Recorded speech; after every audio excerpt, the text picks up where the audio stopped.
Le bébé ne vient pas au monde telle une page blanche. Il a déjà d'incroyables compétences. Prenons la vue. C'est un sens que le tout petit n'a pas pu développer dans le ventre de sa mère puisqu'il y fait sombre. Lorsqu'il ouvre les yeux à la naissance, moment intense et bouleversant pour les parents, la vision du nouveau-né est encore inachevée.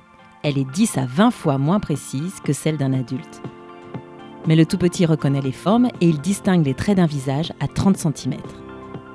Quelques jours seulement après la naissance, il reconnaît le visage de sa mère grâce au contour de sa tête et grâce à ses cheveux. Il reconnaîtra également très vite son père si celui-ci est tout de suite bien présent. Les tout-petits adorent regarder les visages. C'est même ce qui les intéresse le plus. Ils sont attirés par les visages avec les yeux ouverts et dont le regard est tourné vers eux. Au bout de quelques jours, les nouveau-nés reconnaissent la voix de leur mère, qu'ils ont entendue in utero, et la préfèrent à celle d'une autre femme. Ils sont même capables de savoir si cette voix leur est directement adressée. Ils sont attirés par les musiques ou comptines entendues lorsqu'ils étaient dans le ventre maternel.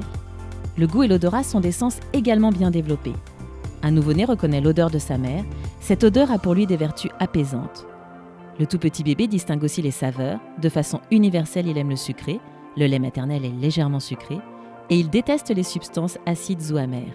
Ses préférences dépendent aussi de son expérience prénatale.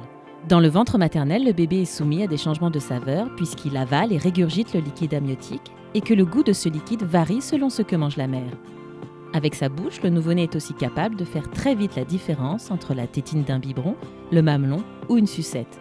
Il ne confond pas. Enfin, le bébé est un grand imitateur.